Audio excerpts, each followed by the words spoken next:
November 22. దేవుని సంతోషపరచడం. ప్రతివారు ఎవరో ఒకరిని సంతోషపెట్టడానికి జీవిస్తారు. చాలామంది తమను తాము సంతోషపెట్టుకోవడానికి జీవిస్తారు. వారికి ఇతరుల అక్కరల గురించిన స్పృహ ఉండదు.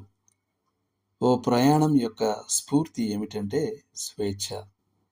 ఒకడు కేవలం తనకిష్టమైనట్టు ఆలోచించడానికి, అనుభూతి చెందడానికి, చెయ్యడానికి గల పరిపూర్ణ స్వేచ్ఛ అని రాశాడు విలియం హ్యాజ్లిట్.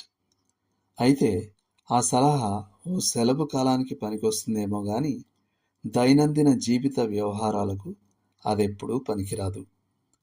క్రైస్తవులు తమను మాత్రమే సంతోషపెట్టుకుంటూ జీవితాన్ని కొనసాగించలేరు. దేవుణ్ణి సంతోషపెట్టడం అంటే కేవలం దేవుని చిత్తాన్ని చేయడం కంటే ఎంతో మించినట్టిది. దేవునికి లోబడి కూడా దేవుని సంతోషపెట్టకపోవడం సాధ్యమే. ఇందుకు యోనా ఒక ఉదాహరణ. అతడు దేవునికి లోబడ్డాడు, దేవుడు అతనికి ఆజ్ఞాపించింది చేశాడు కూడా. కానీ అతడు హృదయపూర్వకంగా చేయలేదు. దేవుడు అతని వాక్యాన్ని దీవించాడు కానీ అతని సేవకుని దీవించలేకపోయాడు. కాబట్టి యోనా యెహోవాతో సహా ప్రతి వారి మీద కోపంతో నీనెవే పట్టణం బయట కూర్చున్నాడు. దేవుణ్ణి ఏది సంతోషపెడుతుందో మనం ఎలా తెలుసుకోగలం? ఓ భూలోక తండ్రిని ఏది సంతోషపెడుతుందో మనం ఎలా తెలుసుకుంటాం? ఆయన మాటలు వినడం ద్వారా, ఆయనతో జీవించడం ద్వారా. ఆయన వాక్యాన్ని మనం చదువుతుంటే, ఆరాధన మరియు సేవలో సహవాసం చేస్తుంటే మనకు దేవుని హృదయం అర్థమవుతుంది. ఇది మనల్ని దేవుని చిత్తం తెలుసుకునేలా చేస్తుంది. గుర్తుంచుకోండి, మీరు సమస్తమైన దుష్టత్వమును, సమస్తమైన కపటమును, వేషధారణను, అసూయను, సమస్త దూషణ మాటలను మానుకొనుడి.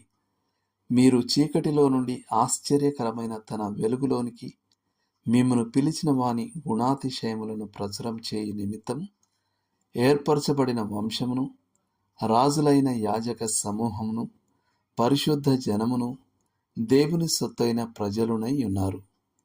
ప్రియులారా, మీరు పరదేశులను, యాత్రికులనై ఉన్నారు గనుక ఆత్మకు విరోధముగా పోరాడు శరీరాశలను విసర్జించి, అన్యజనులు మిమ్మను ఏ విషయంలో దుర్మార్గులని దూషింతురో ఆ విషయంలో వారు మీ సత్క్రియలను చూచి వాటిని బట్టి దర్శన దినమున దేవుని మహిమపరచునట్లు వారి మధ్యను మంచి ప్రవర్తన గలవారై ఉండుడి.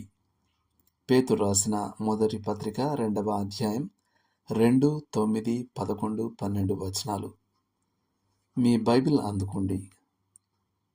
రోమా పత్రిక 15వ అధ్యాయం 1వ వచనం, గలతీ పత్రిక 1వ అధ్యాయం 10వ వచనం, యోహాను సువార్త 3వ అధ్యాయం 20వ వచనం, ఎఫెసీ పత్రిక 6వ అధ్యాయం 6వ వచనం, హెబ్రీ పత్రిక 11వ అధ్యాయం 5వ వచనం.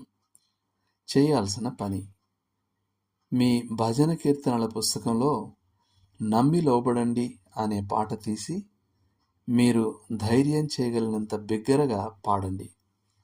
ఈరోజు దేవుణ్ణి సంతోషపెట్టే ఓ ప్రత్యేక కార్యం చేయడానికి కృతనిశ్చయం చేసుకొని అది చేయడానికి సహాయపడమని దేవుణ్ణి వేడుకోండి.